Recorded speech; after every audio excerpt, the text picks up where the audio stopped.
Yeah, I can do. Cool. All right, so we're ready. We're streaming. Everything's live, so we can start.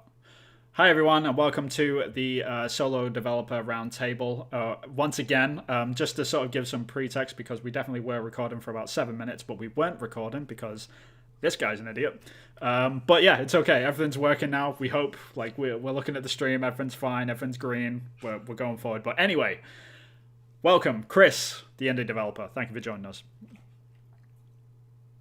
Don't even joke. Don't even joke. Don't even joke. We're also joined by Sam Webster, indie developer as well. Had to do it. I think that's stretching it at the moment. Wannabe indie developer potential. Well, yeah, same. Like, yeah. Are you an indie dev when you Yeah. publish? You're an indie dev when you think of an idea? When are you an indie dev? This is a great That's a fair start-off question. That's a fair question. Yeah. I consider myself an indie dev. I've not published anything, but I'm making one. Yeah, so. I mean, technically you're an indie developer. You're just not an indie finished. Finished. You are developing, I guess. Developer. Developed. No, like, so I've done indie comics over a few years, and I sort of just considered myself as this pretentious, when are you going to put your money where your mouth is, until I held the first book in print. Right. And that's sort of with game development where I am at the moment, if that makes sense. That's a good attitude to have, though, I think. I think that's a good attitude to have. But anyway, yeah, so I'm Vin Hill. I'm also an indie developer. We're all indie developers. Like, we all do different things. But today, like, the hats that we're putting on, as Chris did in the previous intro, all the hats that we're putting on, we're all indie developers today. But I basically wanted to put this talk together so we can discuss, like, where we are in production as solo developers, because it's obviously a little bit different from being a full sort of indie developer. If you're working with multiple people, you can sort of bounce ideas off and hold each other accountable and things like that. But we can't really do that as solo developers because we're just working by ourselves. And it sometimes feels like we're in an echo chamber. So it's good to have these sort of talks. And I figured that we do this maybe once a month. It's probably not going to be as frequent as our normal sort of gaming podcast that I do with Chris and sometimes joined with Sam. But you know, like we'll do it every now and then just to sort of check in on our projects and see where we're at. But what we're going to do basically is just take 20 minutes or so, like on each of our different projects, and we're going to talk through what we're up to, what we're planning to do, like if we've got any questions or concerns, or if we want to give any feedback to each other. It's basically that, but a public version of it to sort of, you know, if anyone else is really interested in solo development, then they can sort of see the bread and butter of it. And I think the really good thing about the three of us in particular anyway is the fact that we're all at very different points in production. So we'll be able to get a good range. Like, I know Chris is a lot further than I am, but Sam is like just starting out on his journey, which is great because there's different like problems and questions and solutions all at different points. So it'll be a good thing to sort of dive into. In the last recording, which wasn't recorded, Chris was rambling on for about 7 minutes about his awesome project, but unfortunately we ran into technical issues. And when I say we, I definitely mean me. So we're actually going to switch this up and let Sam go first this time. So we're going to sort of progress through the pipeline of what development would be. So Sam is quite early into his project. Like he's still a baby, as it were. Like you still got a bit to go, but not in a bad way. Like it's still really exciting. So yeah, without further ado, I guess you can take it away, Sam. Yeah, sure. So to set some context, all three of us have at one point or another been on the same games design course, and we all ended up with the same degree from the same place. Only one of us has put it to professional use so far, which would be Vinny. Yeah. Well, I would argue we all have in some respect. To be fair, like Chris has worked in 3D, and I think like Sam, I think you put your course to a lot more use than you think you do. Like subconsciously, I think a lot of them skills are probably transferred somewhere, at least on the mentality side of it. But yeah, my day job is still digital design, just not games. Right. Something more stable and better paid than games. With a future. That's fair. That is very fair. Yeah. There's a lot of what do they call it, transferable skills, I think. Yeah, there definitely. You go. Yeah. But certainly for me, like, I know I haven't put my name to a game yet, which while I've done other creative projects, sort of keep looking at that bit of paper going, should probably, do something with that. I got that for a reason.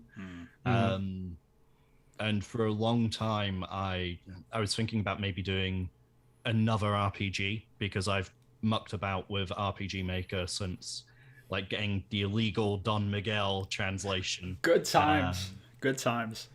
Yeah, just someone passing it to me on a disc when we were getting changed for PE, which was a really appropriate time to be handed a game engine. I think, like, just on a little side note on that, like, the first time I ever got given RPG Maker was I was in like year 7 in high school, and someone gave it me on 11 floppy disks.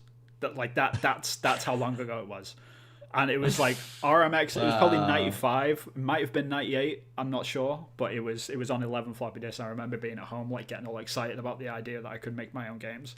I'm very much the same. Like I got started the same way as you, Sam. But yeah, anyway, I'll let you carry on. Sorry. It was weird because like I didn't immediately have access to a computer at home, but RPG Maker 2000 and RPG Maker 2003.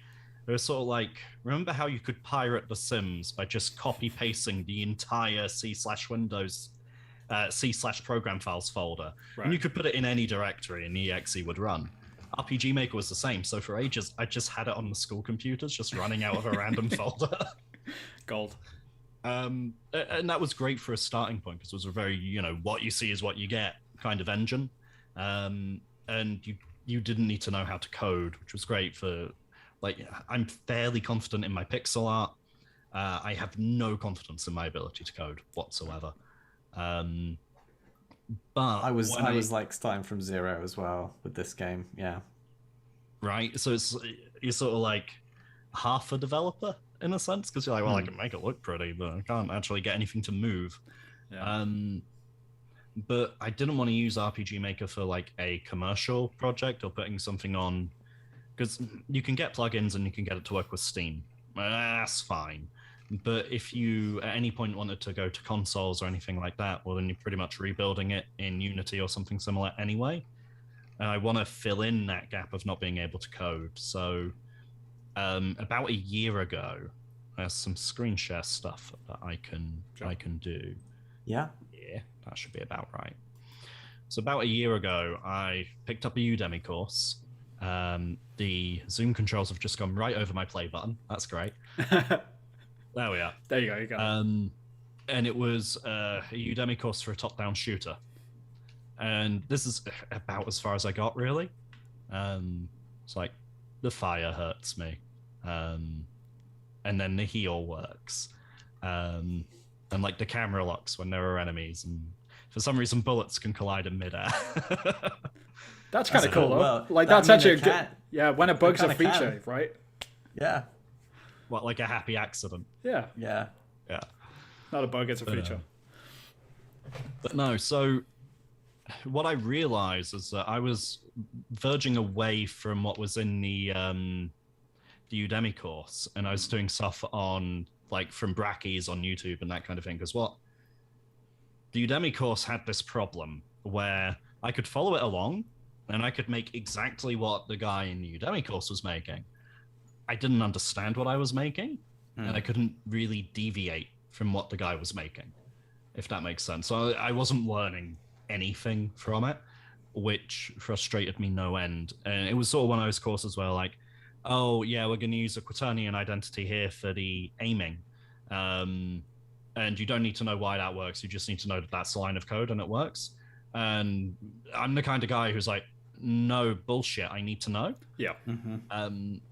And eventually I lost faith in the tutor. I dropped off the course. I think what became increasingly evident is that the guy was improvising. So it's like one of those tutorials would be like, okay, guys, today we're going to do this. And you start typing a line of code. It's like, you know what? Actually, we're going to approach it this way instead. It was just a very off the cuff, unscripted. And it's like, if you're going to change your mind, at least like scrub the recording and start over. I was picking up a lot of bad practices as well.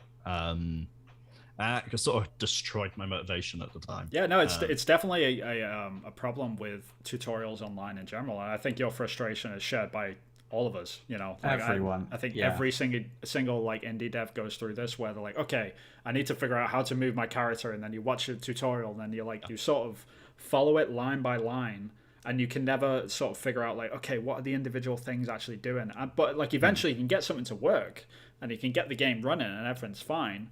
But like if you ever want to change it up or do anything different, it's sort of impossible, right? Like you're just like, okay, like now I need to find another tutorial to do it all over again and start from scratch, like for the exact niche thing which I'm trying to figure out, which is impossible, like unless you learn code, I guess.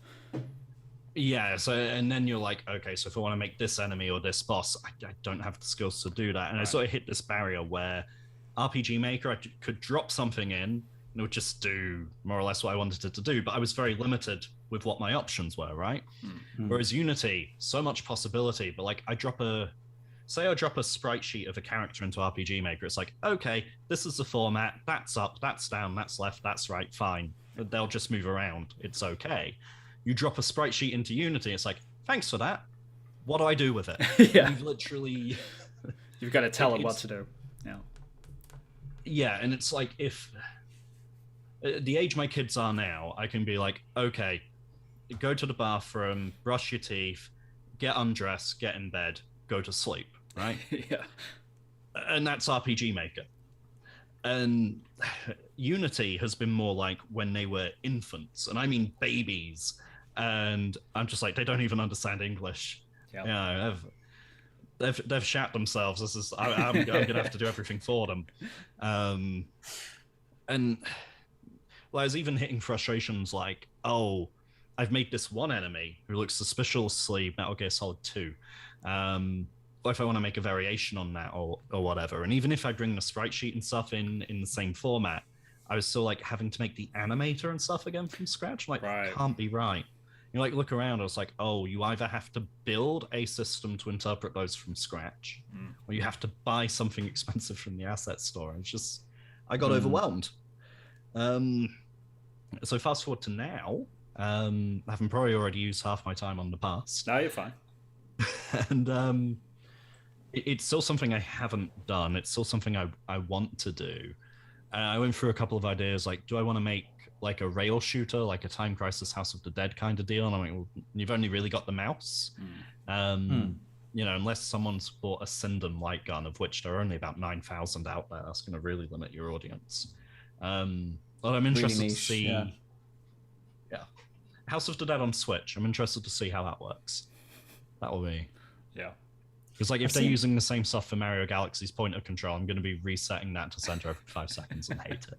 I've seen the Quest 2 has got like a gun that you can put one of the controllers into, and it's got like the trigger incorporated with the gun, which is kind of interesting. So you can do shooters on the Quest 2 now with a proper gun. Yeah, just ask people to put up with Facebook. That'd be... Well, Meta, soon to be. Meta, anyway. yes. Oh, yeah. Meta Oculus, yeah. Right. And I was like, well, I was doing a top-down shooter before because I was thinking, like Vinny said, that 2-hour thing. Yeah. So if I go back to RPG Maker and try something proper, then I'm limited to Steam, but also an RPG is like 20, 40 hours. I don't think I've got that in me, and the amount that needs for like the assets you build and that kind of thing. Yeah. But so I need to keep the scope rather small, but also what I'm personally attracted to quite a lot are more arcade-style games. And for some reason, even though I've reloaded this handgun, it's still saying reload. That's brilliant. That's a bug. Right. Sorry. And I went back and I started playing things like Ikari Warriors and Rambo 3 on the Mega Drive. Of course, the Granddaddy Smash TV. And I was starting to get this feel for, okay, I want that, but through like the over-the-top arcade 90s filter of a Time Crisis, where it is very like machine gun, shotgun, reload, go go go go go, explosions. Well, you can do the voice acting for that game then already because you got that nailed. Done. So yeah. Too many years of impersonating Vegeta. Packet ship it. We're done. You don't even need to put a reverb on that, son. And I was like, well, that would be quick. That would be snappy. It doesn't matter if it's like 500 of the same goddamn enemy. Because that's part of the charm, right? Of like Mega Drive's era games. Anyway, like they were a lot like that. Yeah. And I started getting in my head like these pictures of like having a gun battle against a helicopter, like going back and forth, having like a motorbike chase scene, which you could just do like a vertical space shooter, but just rotate it 90 degrees. Same principle. And then I played Neo Geo SNK Shock Troopers. Downloaded that from PSN. Shit. It was like literally moment to moment. It was like, that's my helicopter. Right. Right. Level 2. There's my motorcycle. I think everyone goes through this. I think everyone goes through this like whole loophole of reinventing things by accident, right? Like we've all had this moment of like, oh, it's such a good idea, and then like you come across another game which either is announced or it's been out for a long time, like, oh, it's already there, someone's already done it, oh no, sort of thing. Like we've all been there. We've all done that. Yeah, I invented Batman Arkham. The Batman Arkham series. I did game design documents on that before uni. So yeah, someone stole that from me. Happens all the time. Yeah. But then you get into like even looking seriously at Shock Troopers, and it's like, well, I don't love the movement speed. And you start trying to transplant. Okay, I want a bit of this. I want a bit of this. I want a bit of this. I think I'm starting to get an idea in my head, but I'm also very conscious of one, that I still don't know how to code for Toffee, because none of this, I don't feel like I learned anything from any of this. But also, and I think I only shared the one application, so if I open any of these scripts, it's not going to fucking... Right.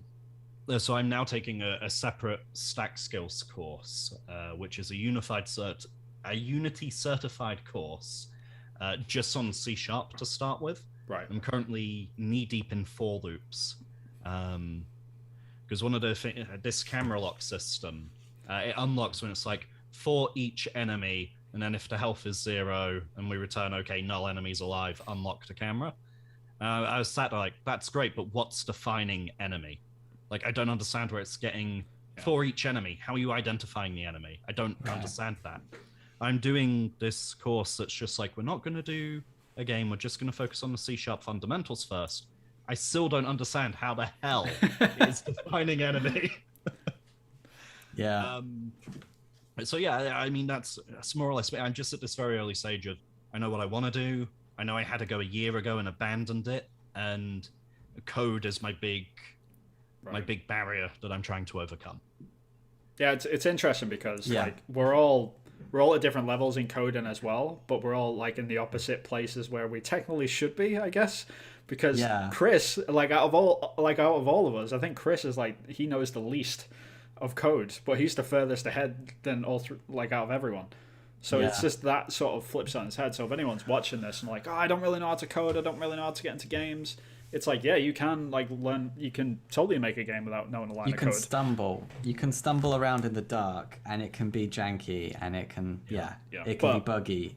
At the same time, though, I think like I'm very much like Sam in the respect where if I don't know how something works, it crawls me until I figure it out, sort of thing. And I think that's the only reason why I eventually learn how to code. So I think like what you're doing, Sam, is actually a really good idea in terms of sticking with the fundamentals first before it takes it into the engine and things like that. Like learning about for loops and like how to make a dictionary list and how to like do like how to move an object and stuff like that. Like if you focus on the really, really simple stuff, like it's great. Like that's because you'll go into it and so much of it just transfers over like really, really quickly. You'll be amazed how quickly that sort of all kicks in as muscle memory. Like, oh yeah, because now I can figure that out and I know how to do that. And because rather than recreating someone else's enemies or someone else's bosses from a tutorial, what I want to get to the point where I'm like, okay, I want this enemy to behave like this. Exactly. So pseudocode. You know, I want to judge the radius. Okay, I'm this far away from him. I want to come in closer before trying to pop off a shot. So I need to be checking how far. Right. So what's the code for checking the radius? And that's sort of the bit where I get stuck at the moment. I'm like, this is what I want the guy to do. How do I actually write that in a way that Unity's going to understand? Yeah. There is a moment though where that you cross that bridge, and that what you're talking about right there happens, where you're like, okay, I want to do this thing, and you just like, oh, okay, I think I can actually like bash this together, and then you start coding it, and then you check it in Unity, and then it's like, oh my god, it's working. Like, I thought of something, I didn't have to Google anything, I coded it, and now it's working. Yeah. But what just happened? I've had a mini moment. Sweet feeling. Yeah. I think I had a mini moment where I wanted to come back and play with the code for this old prototype, and I'm still between, do I pick up from here with the shitty code I don't understand, or do I just start fresh? And I'm leaning towards start fresh. But the just code thing was talking about the difference between a quaternion identity and a quaternion slurp. And my brain was going, okay, so for the input for this, I want a quaternion identity on the player because that's instant, that's snappy, that's responsive, that feels good. Yeah. But for the enemy, we always stack game design 101. You stack the odds in the player's favor, right? So a slurp animates more smoothly, but takes longer, isn't as responsive, right? It's got more of a tween to it. Yeah. And what that would actually do is if the enemy is aiming on a slurp, then it gives the player time to get the hell out of the way before they fire. And it sort of adds a bit of that stormtrooper aim to it, but in a way that they might not consciously recognize. And that was sort of like a mini, ooh. Right. This could be good. Yeah, when you start looking at the limitations and features of Unity and coding and then actually implementing that into games design, you're like, I feel like a real games designer because I understand some of the technical aspects and I'm using it in the creative and combining the two. Yeah. No, it's very It's a really cool, good feeling.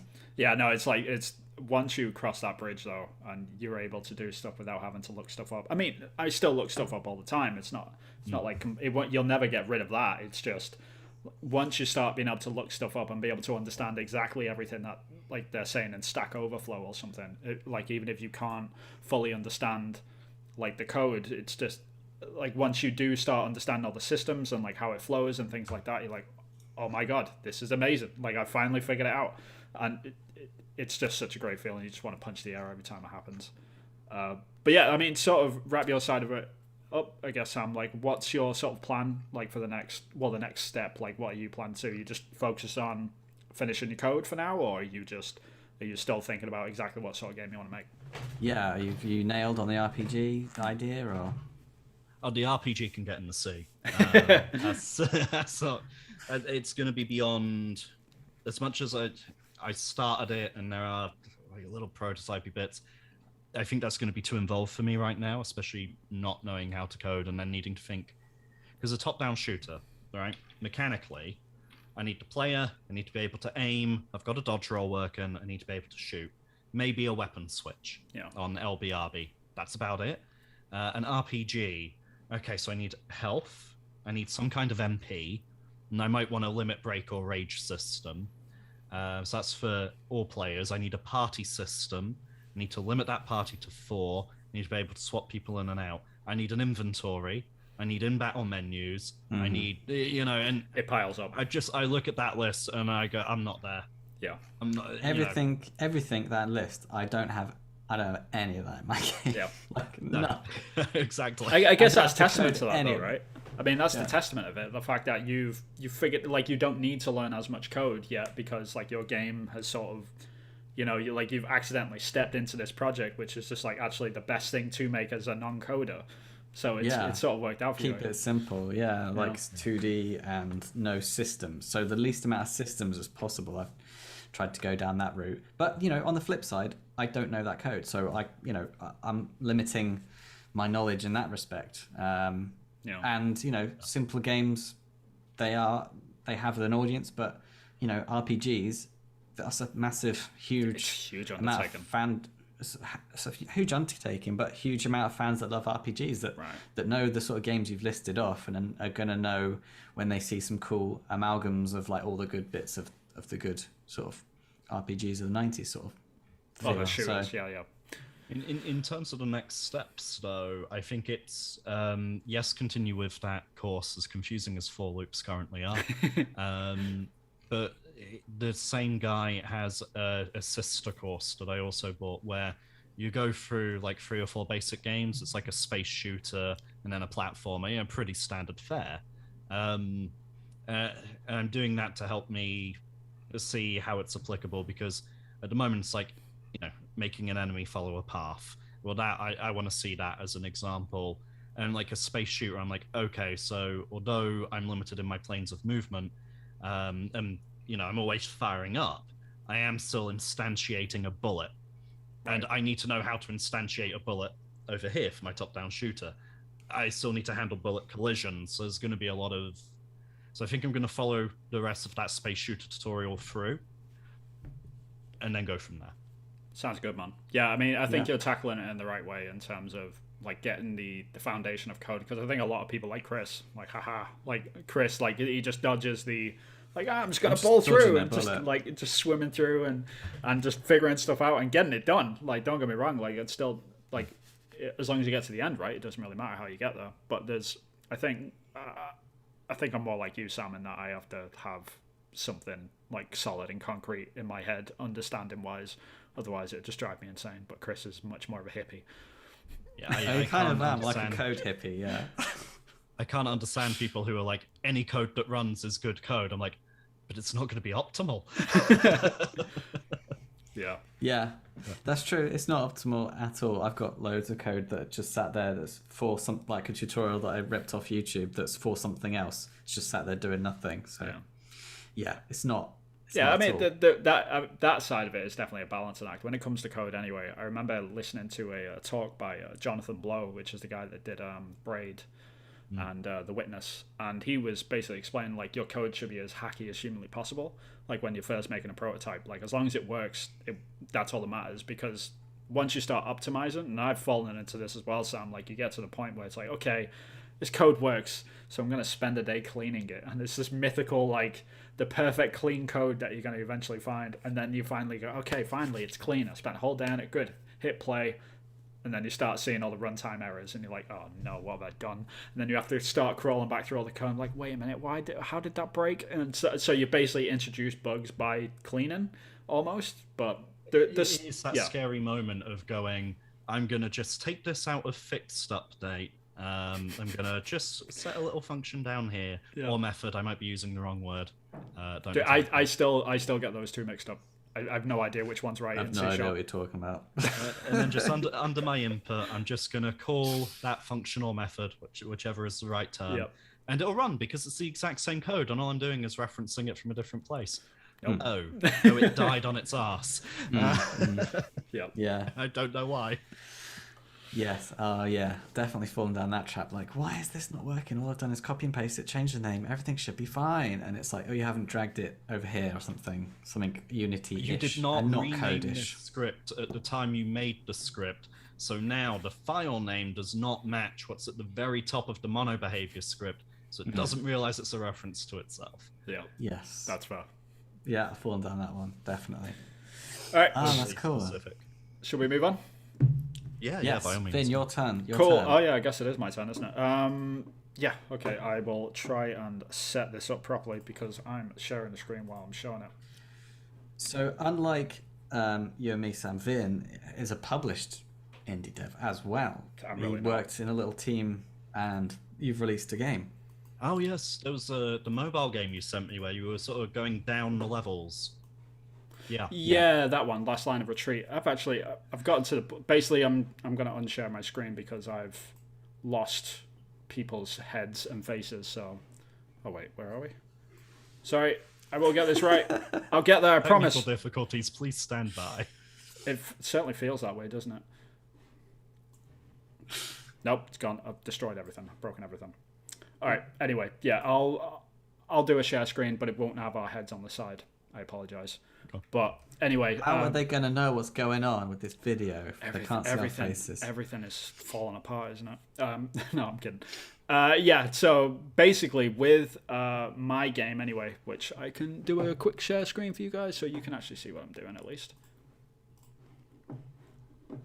If I can find it, I will get this working, I promise, guys. So I'm already jealous of Vin's work. Oh wait, I think I work. Awesome. Never mind. All right, so you guys can see, yeah? I could up until about 3 seconds ago. Oh, wait. It's all black now. So we're seeing your other monitor, I think. I see what I'm doing. Okay, give me 1 sec. I figure this out. I will get there. I apologize, everyone. Boys and girls, even people that work for concept artists for big Ubisoft, especially video game Ubisoft companies. work out. Yep. All right, you can see now, right? They're fallible. Oh, yeah. It's okay. All right, cool. So basically, my idea for a game, anyway, which I've been working on for the past probably about last year, just on and off, like in terms of, I don't know, like I'll spend a week on it and then I'll leave it for 2 months. So when I say a year, it's not been a year. I've mostly been working on it mostly over the past 2 months. I think what Chris has probably seen the most of. But the idea of the game basically is sort of like a point and click survival game, which is set in like a post-apocalyptic landscape, but it's not like a normal sort of post-apocalyptic game where you have to shoot all the zombies and all that sort of stuff. It's basically just you as this one character walking through 2 houses to get to the other side of these 2 houses, and then once he makes it to the other side, that's the end of the game. But obviously in between that there's a lot of stuff that goes on, and basically every room in this house is going to be like a puzzle that you can sort of play through. And the people that used to live there have left all these things behind, and you're basically scrubbing through all of their stuff and trying to figure out their old story of like who these people were, like their weird lives, what they did, and all that sort of stuff. So you're basically picking up like notes and papers and stuff, and like some of the doors are locked and you have to figure out how to get through them and things like that. But yeah, so that's the basic premise of the game, and this is relatively recent, like the actual 2 houses themselves. Before this, I was basically stuck in this little test area, which most people, like if anyone knows what this game even is, like this is what I've been showing off the most in sort of Twitter and social media anyway. But this is pretty much the game. So you can basically get through, walk through the houses. It's got interactive objects. You can pick stuff up. So like this locked door over here, I need a key. I can pick up keys and interact with them and sort of inspect them. Pick it up, and now the door's open, and I can walk through it. Look at that. Doors, people. Like, this is the revolutionary games design talk that we want to talk about, right?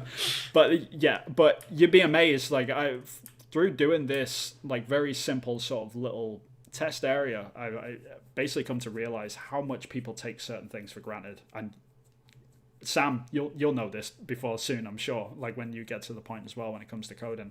But trying to code an inventory system for this game has been hell on earth for me, like trying to figure this thing out properly. But getting things to pick up, so like I've just picked up that key to open the door, or I can like inspect this random cube which is on the floor. If I collect that, then it disappears. Being able to drop it on the floor, still being able to interact with it, being able to click on it and interact with it again. Like all of these things seem really simple, but it's been like a massive headache to try and figure this sort of stuff out. But ultimately, so I would assume those objects would need to be prefabs to start. Exactly, yeah. So there's going to be a lot of prefabs in the game, and that's one of my main sort of drives of this game, is to have pretty much every single item in the world interactive like that, or being able to pick anything up. Anything that's of reasonable size, I want the player to be able to pick it up and be able to carry it, and them really have to figure out the puzzles, instead of only, because in normal point and click adventure games, which most people know about, you can only pick up the objects which you are going to use, or they are going to be interactive with something. So everything that you pick up is important, sort of thing. Whereas in my game, it's the complete opposite. It's very much the Skyrim mentality of you can pick up absolutely everything if you want. Good luck figuring out the puzzle, sort of thing. So I've been trying to like play with that as much as possible, and being able to just interact with everything and try and figure it out. Obviously, can't pick up a TV, but or is it that you got to pay attention to the environment to figure out what the puzzle is, rather than let's just try a blancmange in this keyhole and see what happens. Exactly. Yeah. So I want the player to think and actually pay attention, and this will sort of force them to do it, because when they walk into the first room of the house, they're just like, oh my god, you can pick up absolutely everything. Okay, I'm really gonna have to pay attention to what I'm looking through, what I'm picking up, because when very Shenmue. Yeah, exactly. So stuff like that, like if you're walking up to this TV, completely useless item, but it adds context to the world. Like you can right click on it and he says a line of dialogue or something or whatever, you know. Completely useless item. I'm loving the low poly aesthetic of it, at least.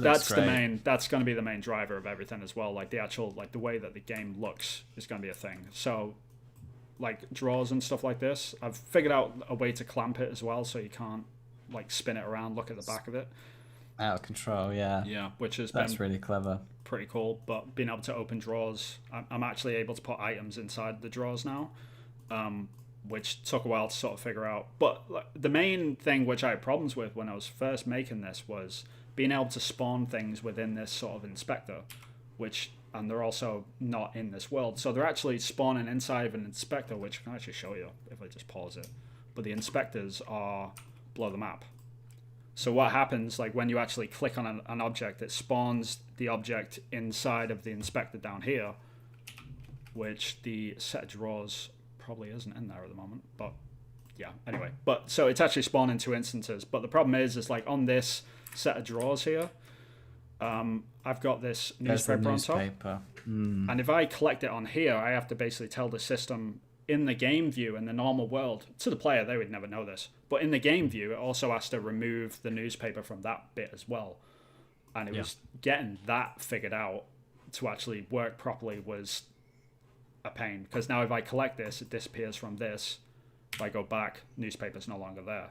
So I finally figured that out as well, and that'll be able to, like, it'll be great when I start like putting stuff inside of drawers, because like right now, if I open all these drawers back out, like I'm not a complete masochist. Like I'm still gonna make it so that it resets at some point. But yeah, that's basically the premise of the game. It's very much just the player walking through 2 houses, and as they're going through these houses, they're basically unraveling the story of the people that are no longer there. So it's very narrative driven. It's weird looking at it, actually, because when you were describing it, I was getting in my head like, okay, so this is Broken Sword in the world of The Last of Us with like the storytelling of Gone Home. Yep. Exactly. And looking at it, I get a very different vibe from it. So although those might be the component parts, what it's amalgamating as still looks quite unique. Yeah. I was thinking like there's bits of it, which feel familiar, like when the drawers and the looking at the object. Yeah, there's bits of it that feel familiar, but the whole thing it feels quite unique. Like I can't think of any other game that looks and feels like this does already, which is crazy considering that it's still like in this early stage. Yeah, but like just this past week though, I finally got like the block-ins for the main houses done, because I was sat in the test area for so long, and I was like, okay, I think I've got enough systems sort of coded out now that I can actually start building out the area. And one of the first problems which I did as soon as I put it in the engine, like the rooms were like way too long in the background, so like he was walking away forever into the back of the room. I was like, Jesus Christ, this house is massive. So I had to go back and actually build the house even smaller. And then I had other problems like the like some of the rooms can't be seen because like this wall here, but if you wanted to go into the bathroom, and I had to figure out a way to be able to hide the wall when you're actually in that room. And it's the same. Is that just some form of culling, or what did you settle on?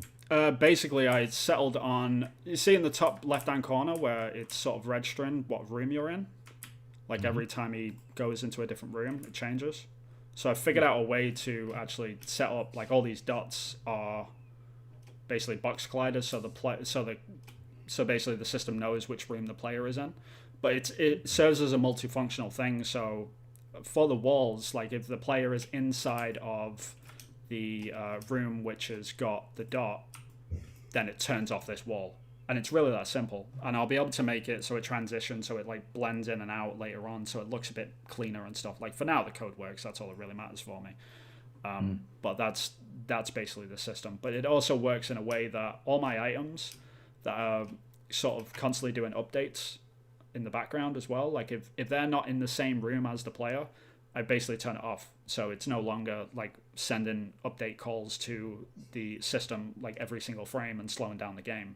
So actually the only items that are actually doing anything within the game at any one time is the whatever room the player is inside of. So it's actually quite optimal for that as well, which has been really helpful for me. But yeah, that's basically the game. That's really cool. And that also ties in with turning items off and on. That helps with being able to navigate as well, with like the arrow hovering over certain items. You can only hover over the items that are in that one room. Is that right? Yeah, exactly. But I mean, I did have it originally set up so you could, if you weren't in the same room as the item, then he would say, "Oh, I can't see through walls" or whatever. It was like some smarmy comment, you know. But eventually, I just turned that off, and I was like, "Yeah, no one's actually going to do that anyway. You're going to walk into the room that you want to sort of interact with." and it's I've been battling with that. So a lot of my day job has been instructional design, which is making mostly digital training materials, and it's it doesn't get overly complex a lot of the time. And it's like, well, this specific thing would only go wrong if someone were to do this in that specific order. And who's gonna do that? People are just clicking next through this thing. We know that. And it would go out to, at the time, up to 23,000 people. Yeah. And there would be emails the day after launch. Someone did it. It's like, you have no use case to do that. Why? Yeah. I mean, and it was very much like trying to come up with, because like, yeah, no one would try that and stuff, but I've basically removed the ability to even click on items if you're not in the same room as them. I can still turn that back on. It doesn't even invite the possibility of a conflict. Yeah. Right. So basically, you just contain it within the room, sort of thing, or you can make it like I can easily turn it back on. Say like, yeah, I can't see through walls, or oh yeah, it's something in the living room. You could say that, or something in whatever room is tagged. It'd be quite easy to sort of pick it off and figure it out. But it's just, yeah, it was mainly about that. But the sort of next plan of attack for this, I guess, is. I'm thinking about making a vertical slice. I think that'll be the best way to sort of figure out the rest of the systems, which I need to figure out. And I'm just going to make it because I've figured out the puzzle which I want in this first sort of area, like in the front garden. Like he sort of breaks through this door here, this fence or the gateway, and he slams the gate behind him, and off screen comes like a zombie or whatever like the infection is. I haven't really figured out what I want to do yet. He's like clawing at over the fence, like trying to get you, and you basically need to get into the little mailbox there. So you need to figure out a way to get rid of the zombie or whatever means you need to. And then the door is also boarded up with wood, so you as the player need to stand there and think, okay, how the hell do I get into this house? And that's the first puzzle. So I think I'm going to do a vertical slice just to figure that out, because it will allow me to figure out how to display the inventory properly to the player. It'll allow me to figure out like proper sort of cutscenes and timelines, so like all the animation that happens without the player's control, things like that. That'll be nitty-gritty that'll be stuff. Cinemachine, I'm assuming. Yeah, Cinemachine. There's also in Unity, it's got something built in called Timeline that you can use, and that's cool. That's basically a cutscene machine. That's the best way to sort of explain it. But you can run these as well, like by a trigger. So if you're Okay. So I was experimenting with it the other day, but I haven't quite figured it out yet. But this fence, I was just playing around with it, but I can set up a sort of collision box and then tell Timeline, like, okay, I want the player to run an animation and look like he's climbing over it. And then he climbs over the fence, and then it'll give the control back to the player on the other side, like straight away. And that's all systemic, and you can do it wherever you want with whatever you want and play an animation, which is great. That's cool. But yeah, I was going to ask a question specifically about the aesthetic. So you're using a mix of 3D models and 2D sprites, and you've got these low poly textures on the models. Are you doing anything to make sure that the pixel density is consistent? This is one of my main problems which I've got, which is because I did a test area a while ago, which I don't actually know even where it is, but this is what all these assets are from. Like I made like sort of like a test aesthetic area, and the way that I ended up doing it was when I UV unwrapped everything, I made a grid which made all the pixel sizes different for whatever reason. Then I just had to scale all the pixel sizes to the character and then just basically eyeball it, because when it comes to 3D pixel art, you can be a little bit less precious with it. The only thing that I'm really sort of anal about is like I don't like it when pixels rotate too much, or like if you've got a 2D sort of sprite character and he's made out of pixel art and he can do like full sort of spline animation as a pixel character, like that drives me insane. So I'm going to try and avoid that. But you can be a bit liberal when it comes to the pixel sizes on some stuff. So I'm not too worried about it, but yeah. I like the size you got, like, because you can tell that's a family photo, but I know that it's just made out of squares, but my brain is telling me that there's a family photo on that. Right. Like, set in like a mantelpiece or something like that. Yeah, it's just a cube. Test level, man. I've been looking at this. Cube. I've been looking at this little box thing for months, and it's been driving me insane. I'm so glad I'm like actually in this area now, and I can actually start making the game, because I've just been imagining stuff for so long, and now just being able to like sort of flesh it out. But I mean, the good thing is about the vertical slice, I'll be able to figure out everything, and once that's done, then it's just a matter of populating the world and figuring it out from there.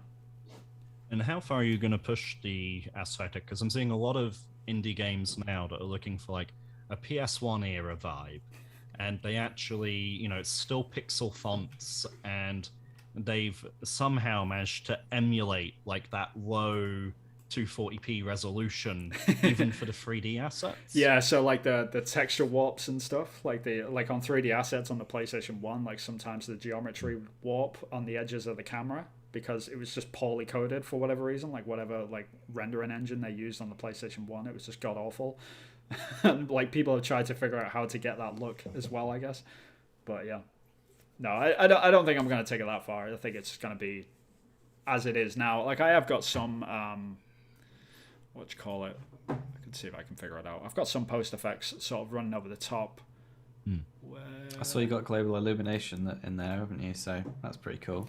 Yeah, here we go. So yeah, I've got like a noise effect. I've got something set up so anything that's sort of like in the distance, like there's a cube over there, you can see it sort of blurring out, so it looks like it's got some depth to it. Like obviously in the background of this, there'll be houses and stuff which will all be blurred out, which will look really nice, like just in context. But yeah, that's. Will they be 3D, or are you gonna like just 2D parallax map that? Yeah, I'm not sure. Like I think I might just do a 2D parallax. I think that might be good enough, especially if it's blurred, you know, because I'm not too sure. But the big question is because the main thing which I want to do is have the player walk through these two houses over like a 2 or 3 hour period, like figure out this whole sort of story, and at the very end of the game you sort of zoom out and you see the rest of the neighborhood and you're like, okay, if I just did all of that in those two houses, what about all them over there? You know, like that's the sort of mind-blowing bit which I want to leave at the end of the game. So I might do it in 3D for that reason. I'm not sure yet though. We'll have to see how long it takes and how much like blood is. Sequel hook. Yeah, I don't know about that. But what I am doing though is sort of figuring out that I can use this engine, like engine within an engine, basically. I can basically repurpose this for a multitude of things. So I did want to make a fully blown sort of point-and-click action adventure in different locations with different characters. This system, in theory, should have that fleshed out, which that's exciting in and of itself. So if it does do well, then I'll be able to sort of take it and run with it with something else. Or if I did do a sequel, it would be like, I figured everything out. This is amazing. Yeah. I can just start filling it out. So you could do a whole new game, just different characters, different aesthetic, and your system will work for that. So you've got like that's kind of cool. So you can just run with that for the next couple of releases. So you could actually be really efficient with your producing. Like you could be releasing games like consistently every few years if you just come up with the content. Yeah, I think so. Turn into Telltale, just keep shoving us the same shit. Yeah, I mean, but the difference is like I'm not a massive sort of corporation. I'm just like one dude in his living room or something. So that's the good side of it, though. But how far along are you with the story and the puzzles? Are you know? I know how many puzzles you need. Yeah, I know the main story. I've got that blocked. Well, I say me and Rachel have got this blocked out because this started out like a few years ago. We went on a road trip to a friend's wedding, and on the way I was like, hey, we're gonna make a game up and we're gonna come up with a story. And we just like for this 4-hour journey we were just hashing out this idea, and by the time we got to the wedding we had all of these notes written down and we pretty much had it flushed out, and it's not changed like a line. It was really great because just having her to bounce an idea off. So all the story is figured out, and I figured out like the sort of core spine of the puzzles anyway, like to get from A to Z. I figured those out, but I also want side stories and little subplots that are happening and stuff like, there's a secret room over here that has nothing to do with the main story, but maybe I can figure out a way to get into that. And then when you get in there, you get this cool nugget of a story from one of the characters that used to live in the house.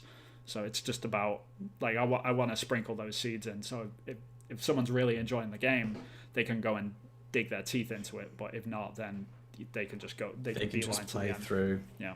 What's interesting sometimes about these as well is the illusion of non-linearity. So my friend Charlie, aka the Gaming Brit, does a YouTube series called Road to the Rocket Launcher. Right. And it looks at the puzzle design of Resident Evil, like what order you can get the items in, where you can go off the beaten path, where you can get things out of order. And it's interesting. He does this like graph as part of the video, and you can see, okay, you come to this point, you've got these 3 things you can do in whatever order you like, but then you're brought back to sort of the yellow brick road again, and now you can spline off and you can do any of these 5 things in order, and then you'll be forced back to the yellow brick road. Right. I can see those elements coming into this where there's might be a couple of threads you can pull on in any order, but they will culminate into one path forward. Yeah, and that's the good thing about. I've sort of run into a lucky situation with that as well, with just the layout of the game and the fact that it's only in 2 houses and this tree house that's in the middle sort of thing. So it's really only 3 locations, but the goal at the beginning of the game is it's very, very clear. Like, okay, I need to get from this side of the houses to the other side of the houses, and you're just like trying to make your way through. There's no like weird crazy story that has to happen around about like how do you get to whatever place. It's like, no, you're just trying to get to the other side of the houses, that's it. Like, so the goal is always very clear.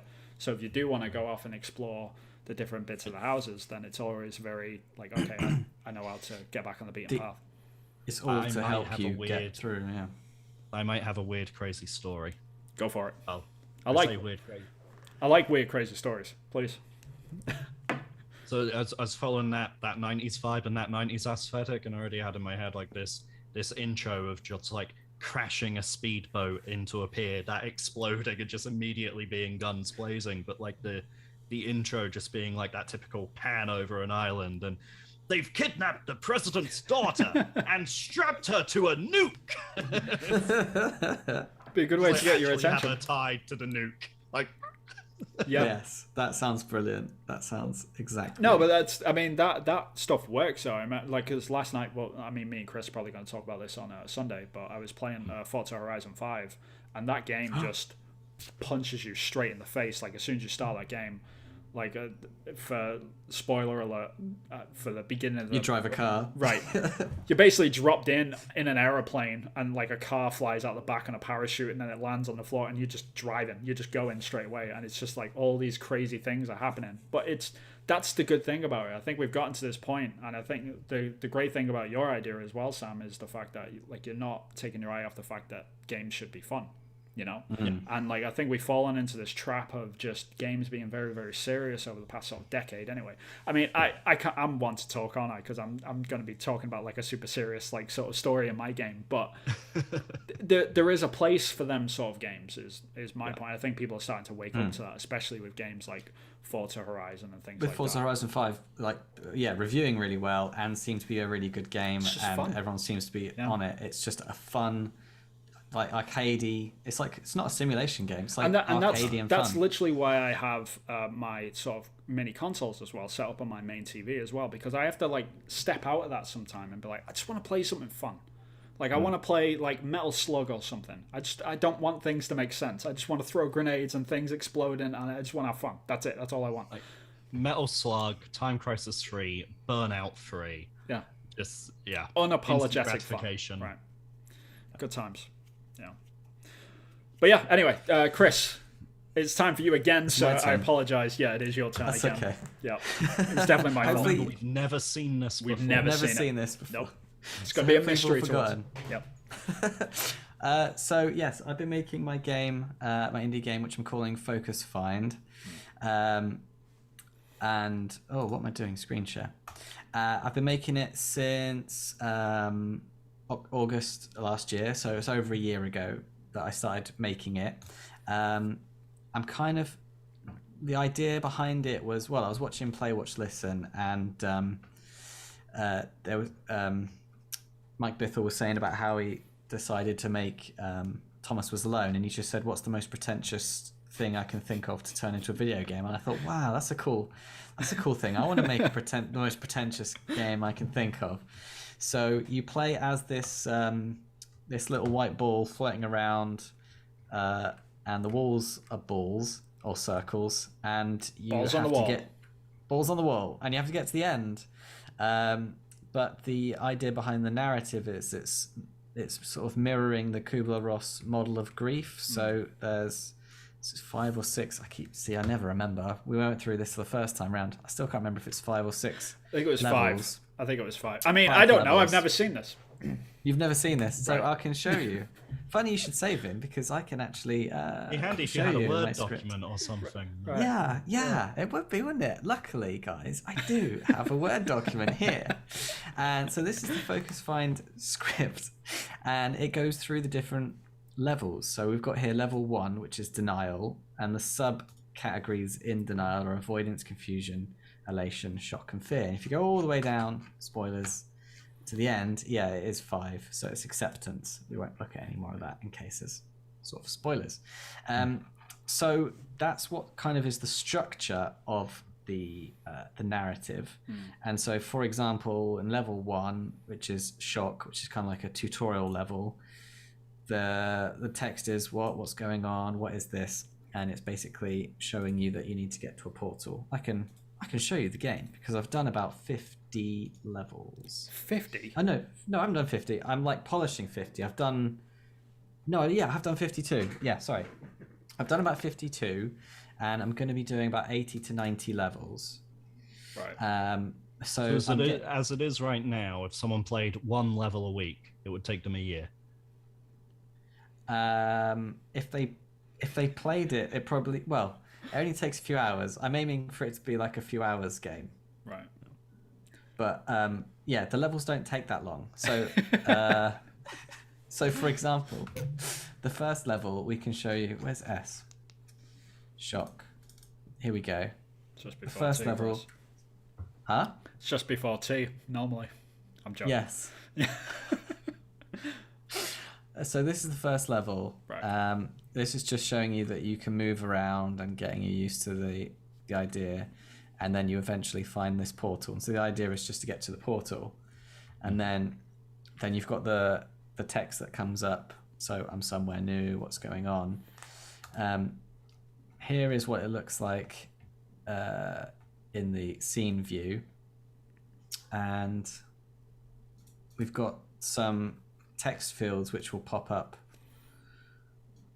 to show you some text triggers.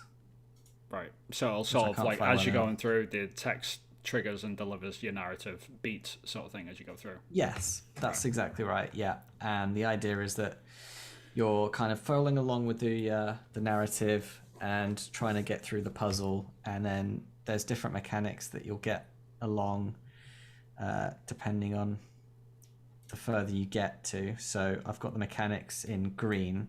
Yeah. And so here, avoidance, the circles start to move. So that was the first game we showed you, where the circles can move back and forth. And then we've got floaty balls, which is another mechanic in irritation. Will not make jokes. Yes, we've already done loads of jokes about my blue balls. We have. We got it out of our systems. Yes. So it's all good. And that one of them was called irritation. Irritation, yeah. Irritation of blue balls. Yep. Why can't I open Now we're just making the. it's already open. You've already got it open, Chris. God damn it. I've already got open. Yeah. Open scene. I was trying to open a project. You silly man.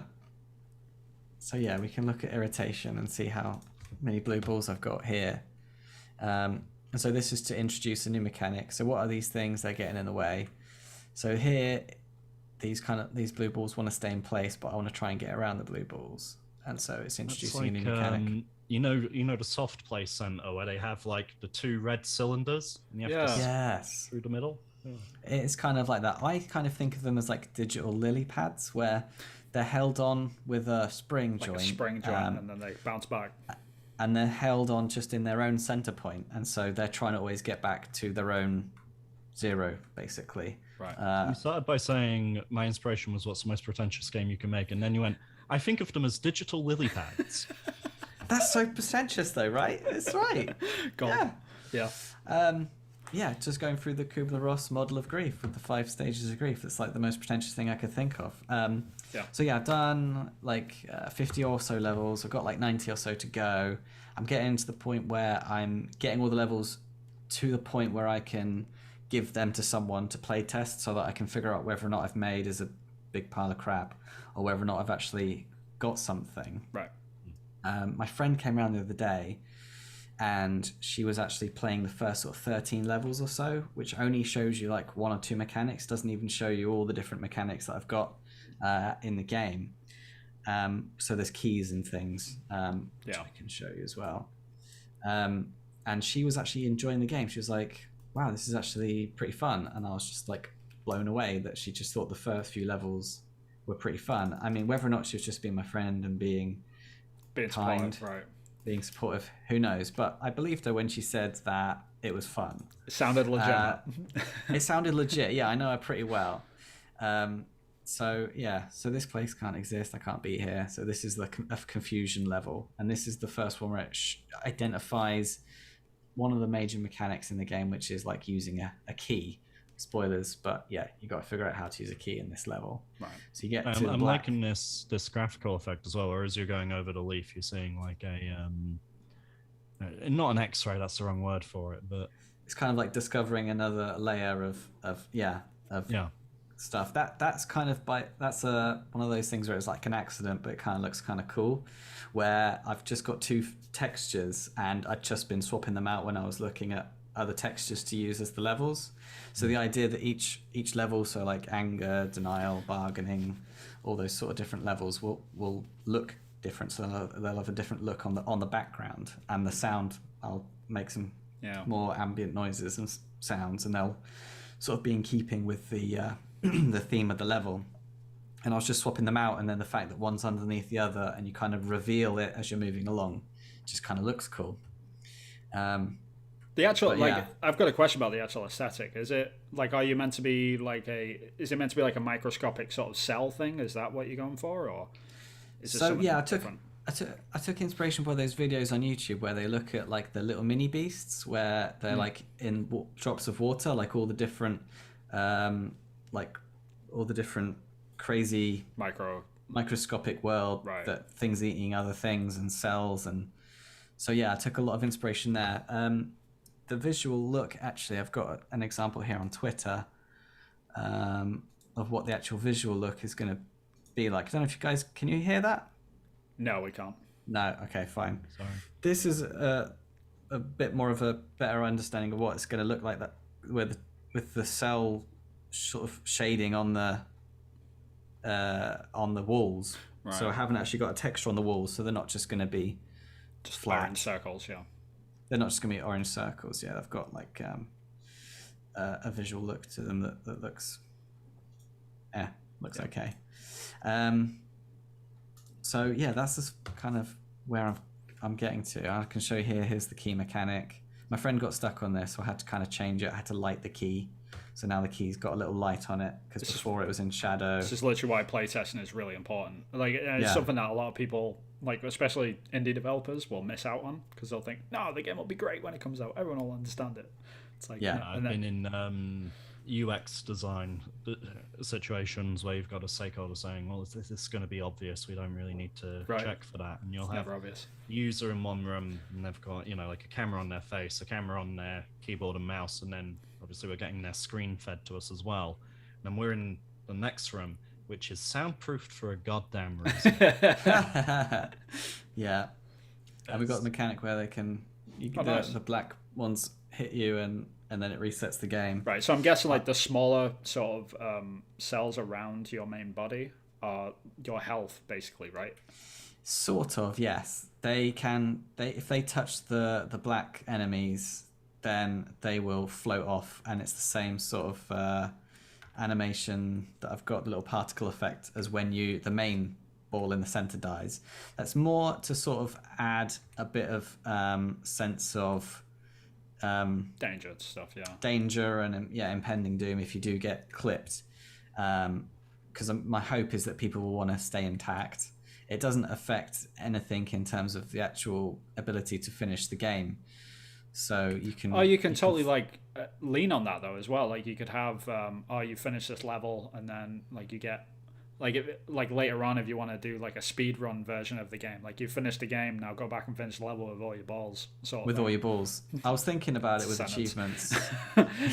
Now you do it with all your balls. Do it all, right? All in with all balls. Or like a special achievement where you get like you can lose all your balls. Achievement title, balls to the wall. Balls to the wall. There you go. But the whole idea with the balls came about where I was looking at tutorials. I really wanted the ball to be sort of soft body. Right. And I was just looking at tutorials, trying to figure out some coding and see if I could come up with some sort of soft body for this ball, because I just didn't like the fact that it was a stiff ball, if you like, and I wanted a soft squishy ball. Right. And then this was just part of the tutorial where they added just basically game objects around the outside of a ball, and then they sort of put a cloth over the top. And I was just playing around with the different stages of the tutorial, and I just really liked the way that the mechanics, the locomotion of the ball when it was covered in sort of loose, slippery balls around the outside. Yeah, no, I mean, it looks good. Like, in terms of it sort of conveys an idea as well. I mean, you could probably even change like the color on them or something to convey that even more, but I don't think it really needs it that much. Well, it's got a very microbe feel to it, which I think is aiding everything else. But at the risk of a sensitive, but at the risk of a sensitive question, what drew you to Grief specifically? Well, it was, pandemic happened and everyone was stuck inside and everything was kind of gloomy, and I was just watching a lot of Play, Watch, Listen. That kind of got me through, and then it was that idea of, hey, you can make something that's totally pretentious and it can be successful, and you can just like lean into whatever you're thinking. And I'd been through some, I've been through some grief recently, so it was it was the most pretentious topic that I could think of to have as a something to latch onto when I was trying to think of a narrative for this quite abstract idea that I had in my head, because I came up with the mechanics first. I thought, I want just a ball to float around in space, and then you've got to get through different types of resistance to get to the end. Similar in the way that Thomas Was Alone, like the idea is just to get to the end. You've got to use your different friends in a certain way to navigate the area. And that was kind of like, I wanted to do that, but with circles or with balls. Yeah.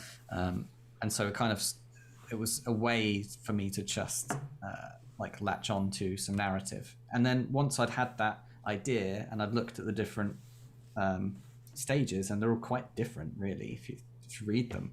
Some of them are very different from each other. Like, you've got elation, and you've got depression, and you've got anger, and you've got telling your story. So it was quite easy for me to just rattle off the script. So I rattled off the script in just a few days. Didn't take too long at all. Right. Yeah. And then when I've been implementing them with the level design, so when I've been designing puzzles for the player to go around, then the script has been then influencing it, vice versa. So I've been updating the script as I've been writing the levels, if you like.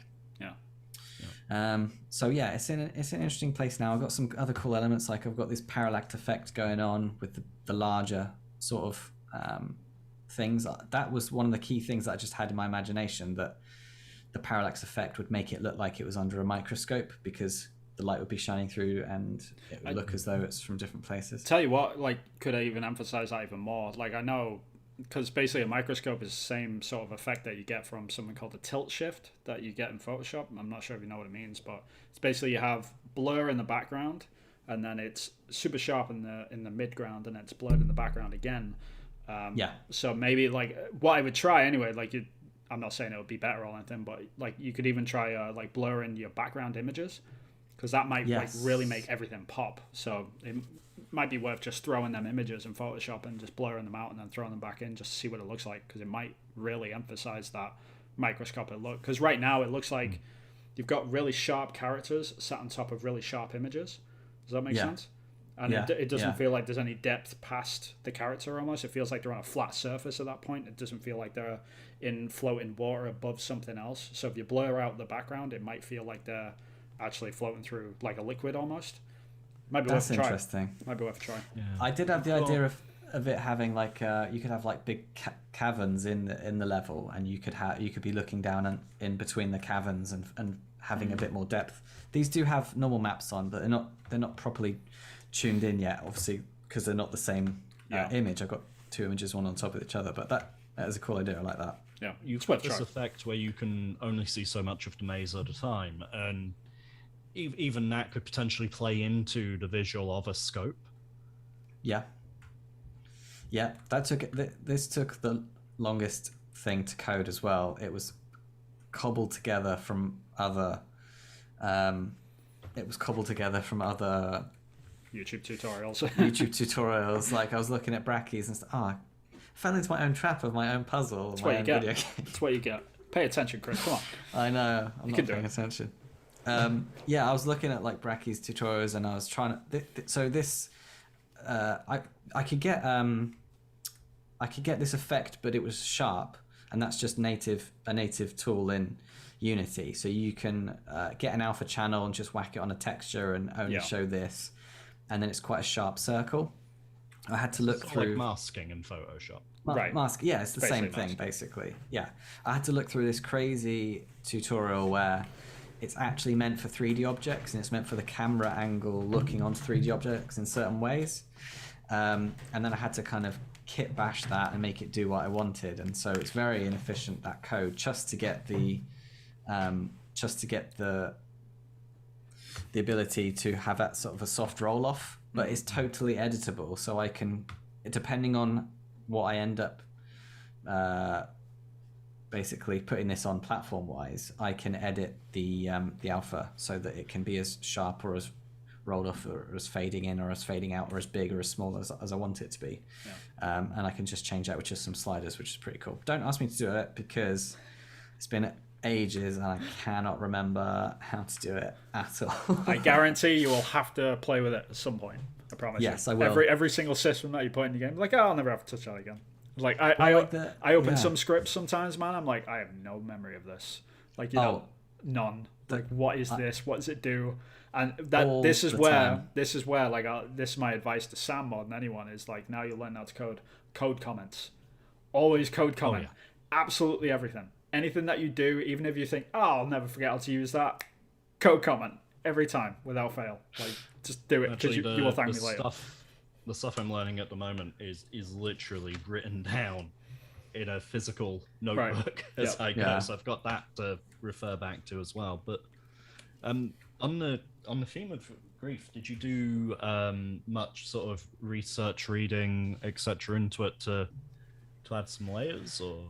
I did a bit of reading on, and the cool thing that I found out about, especially this Kubler-Ross model of grief, was that they found that the major thing that I think this doesn't portray, which is the reality of that model in the real world, is that's generally the steps are in order, but people experience those steps in different ways at different times, and you can go back and forth between the steps. Right. And so my only problem with that is that my narrative is very linear, except once you've played the game, the idea is that you can go back and unlock and play different levels if you want to, and you can play it in that order, but you can only progress the game one level at a time because they ramp up in difficulty. And so I didn't want you to be able to just jump in at any point, because I'd have to make sure that the difficulty curve from a gameplay perspective. Yeah.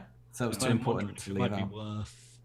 So there's a guy who works as a suicide consultant in the UK and Ireland called Barry McGale, and he works on intervention, but sadly also post-vention. And he's done quite a lot of sort of webinars and blogs about grief and how it impacts. He's done a lot of sort of writing on the people left behind after a suicide, and what they some ideas or inspiration for you. Yes, I mean, to be honest, writing the narrative was a fairly destructive. I don't know what the word is. It was tough. It's hard to write that sort of stuff. Yeah, to like, because it was getting too personal, and some of it was some narrative elements I've stripped back down, and it was kind of more specific to things that was happening to myself.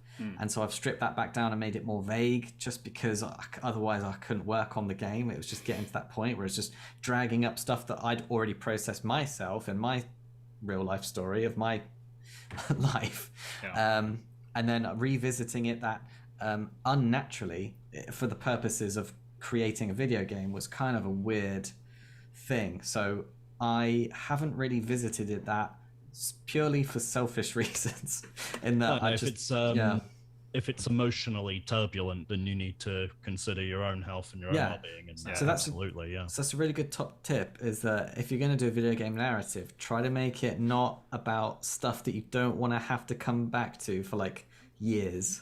If you don't want to have to deal with an aspect of your life for years, then don't do something that you're not happy with. That's fair.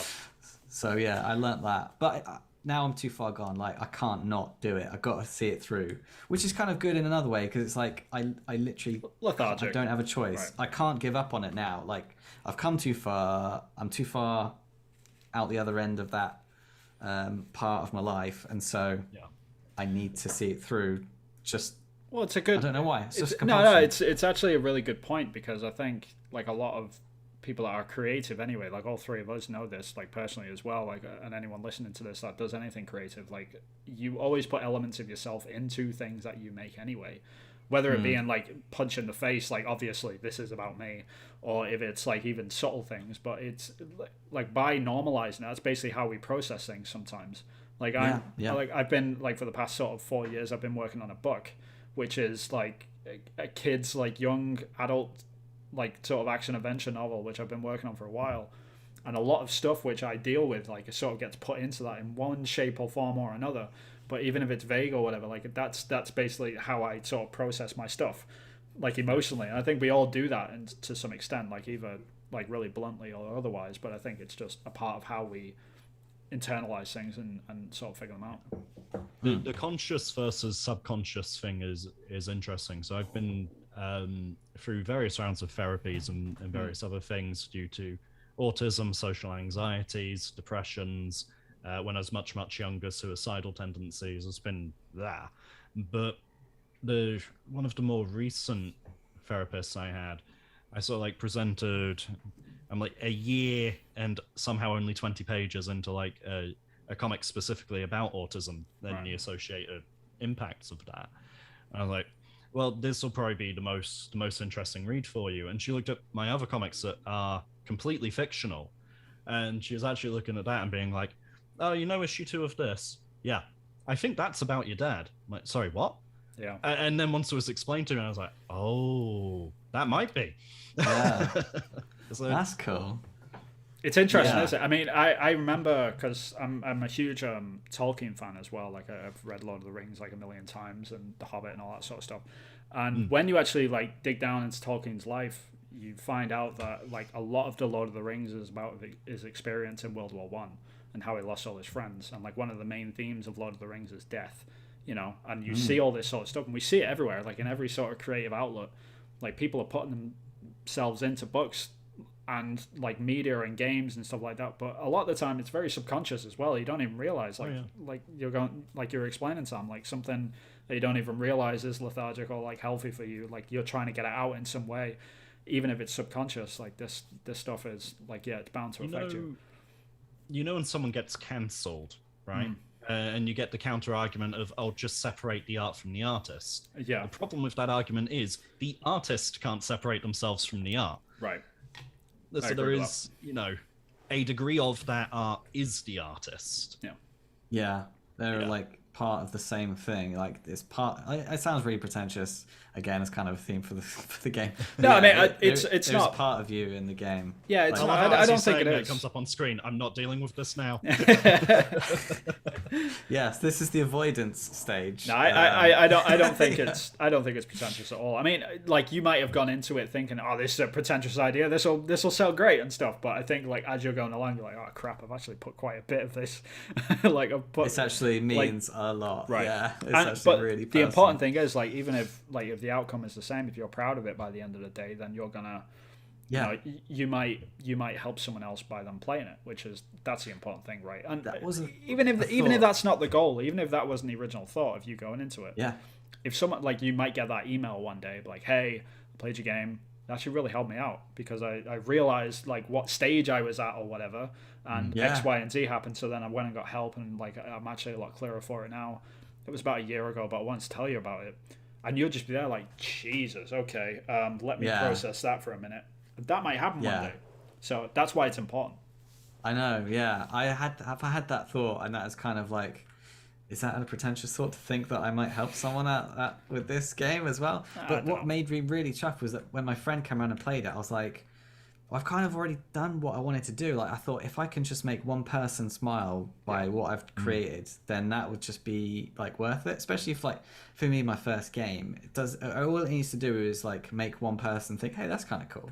Right. Like, that's my major overall game. Like, I want to get it published. I want to get it out there. I want to get some media coverage, and I just want one person to be like, hey, that was cool. And then if everyone else thinks it's garbage, I'll be like, yeah, it's my first game, so yeah. Well, let's flip that inwards, because you were saying, if it helps one person smile, it's entirely possible for that person to be you. And if this is tied to, personal events, if even the act of developing and working on the game has been cathartic or therapeutic or, distracting or given you something to focus on, then I'd say even if you didn't finish the project, and I know you're committed to it at this point, it would have already served a fantastic purpose.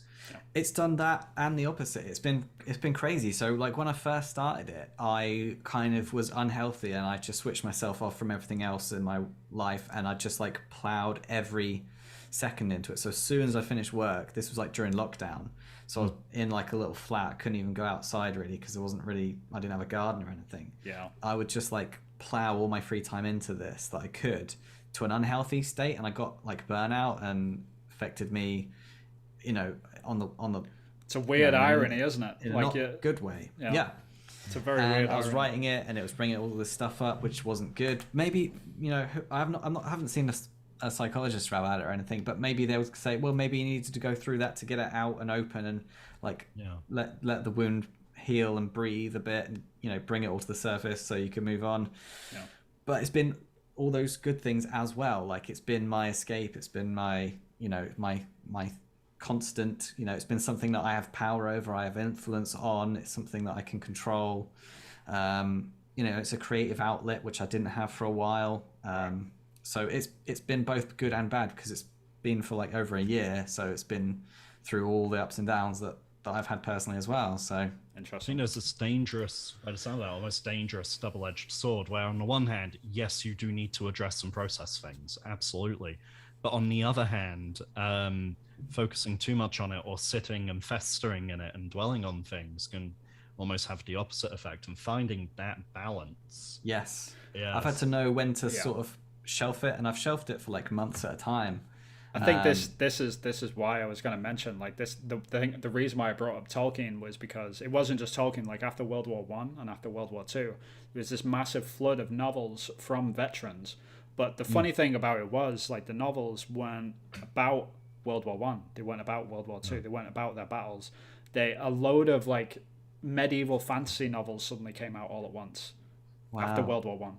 Like C.S. Lewis as well. Like all these people like just came out with all these like fantastical ideas, but within them they're all sort of dealing with their own things, but they're doing it in a fantastical way, so they can sort of deal with it but not completely deal with it in the face of it, but they're still processing it in a way which I think it's a very healthy thing. Like I don't think that's a bad thing whatsoever. There's the potential that the setting may have been, and this is I am not qualified to make this assumption. We are not psychologists. We're not. I'm talking completely out of my arse here. Yep. It's possible that the fantastical element may have even been a form of escapism. I don't doubt that for a second. No, not a single second. I completely agree with that.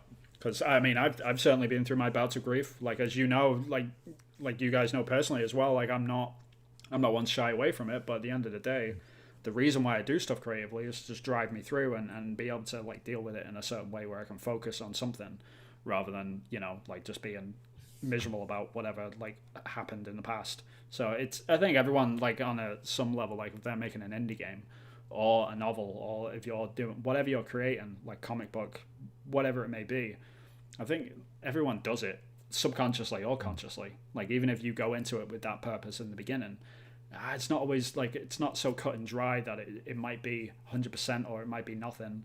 I think everyone has a degree of it in between. It just as long as it helps you or it helps someone else, like I don't think it really matters like how we go about it. But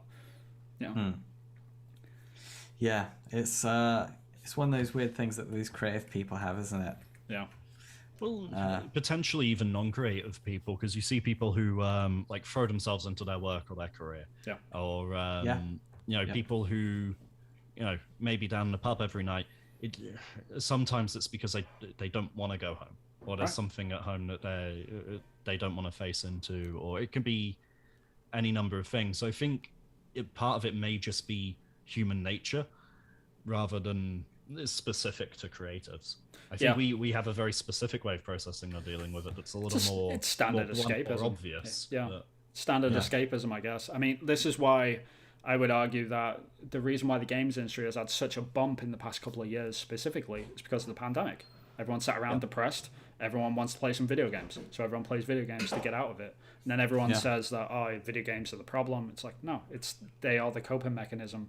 They are the escapism from the outside problem, which is the actual issues out there. Statistically, factually, every time there has been a world war or a depression or anything on that scale, pandemics, entertainment media booms, and we see more demand for entertainment media, be that films, be that TV shows, be that comics, be that video games. And I think the power to make people smile or take themselves out of what may be a bad situation can be incredibly powerful. I agree. I mean, the most sold item, like most sold product during the Great Depression in America was Monopoly. The irony, and that's just it's the world we live in, but that's how it is. Chris, you got a bug on your screen, by the way. That's double text overflowing now. Yeah, I've got to sort that out. But thanks for pointing that out. It's all good. Feature. This is how he's generating his unique language. This is part of confusion. Yeah, it's part of the confusion level. You're supposed to be confused by it, Vin. So see, that would be a good idea. If you're just like, I can't see what and then all the audio overlaps and like all your controls are up and down and stuff. That'd be a good confusion level. But how would that play with accessibility? Yeah, that's a good point. Yeah, that's a good point. Oh yeah, did I mention? I don't know if I mentioned it this time or last time. I've designed it to be played with one hand, so I wanted it to be accessible, to be played just with a joystick. So everything you've seen is just using the movement of the character to interact with the environment. So there's no buttons you need to press, or no jumping, no selecting, no infantry, nothing like that. So nothing that can. Nothing you have to code, right? Nothing I need to code. It had its own design challenges though, because I can code a button. I have done it because I code. This is custom coded thing here, because you look at brackeys and stuff. It's all running and jumping and gravity. I had to create my own. I had to figure out the top down thing. So it's using a top down thing, but slightly differently. So have you tried plugging in a controller yet? And actually playing it on a controller? No, I haven't got around to that. I just literally haven't got around to plugging in a controller. I didn't. Sam with his Sonic the Hedgehog controller. Awesome. Yeah. Now the one thing I would say is you should always plug in a controller, especially if you've got it set up or you're planning to do it anyway, because the axis on the horizontal and the vertical, when you're using a keyboard, it's very stilted in the 4 directions only. But the second that you introduce a diagonal at a certain angle, it might completely throw off the feel of your game. So it's just something to keep aware of. So I do need to do that. Yeah. Unity's really good about it. If you basically set up your controls to just be horizontal and vertical, like in code anyway. Like I know. Yeah. You're freaking out about that already. Oh, the diagonal going faster thing. Yeah. So if you do that and you just plug in a controller, it might just work straight out the bat. I think it will. Yeah. I haven't checked it, but I think it will, because I'm not using. Yeah, there's an updated code which takes in consideration the diagonal. So it's not doing, so it's not doing 1 on the X plus 1 on the Y equals 2 on the diagonal. It's not doing that. Yeah. There is it's something like dot normalize that you put into the code. Yeah. But the other weird thing with a controller, which I found out the hard way testing mine with a controller, was the difference between input.getAccess, which will give you 0 to 1 and all the decimals in between as sort of float values. Like the float value, and input.getAccess raw, which is just a binary, it's 0 or it's 1. Yeah. Okay. That tiny little change modifies the game feel so drastically. Yeah. Yeah, I bet, Yeah, Aldi needs to get that. That's another thing. My kind of philosophy with this game is can you do this? Is it going to contribute towards getting the game finished? Yeah. So loads of stuff that I should be doing, I haven't been doing. Like I should have been play testing these levels with people way earlier, because I've got like 50 now, and if they could all suck and I might have to go to the drawing board, I've already been back to the drawing board and thrown out a load of levels that I didn't like myself, several times, for different reasons. And I'm doing the wrong thing where I'm introducing new mechanics with, like, you know, the blue balls with the on a spring. I've had to redesign load levels to accommodate the spring. But that was because I designed a level and the balls were free floating and they weren't tethered. But that I came across problems where I couldn't get through corridors and stuff because you could push all the balls into a corridor. Because you were pushing them into one area and then you couldn't push through them anymore. And you can't get round them. Balls together.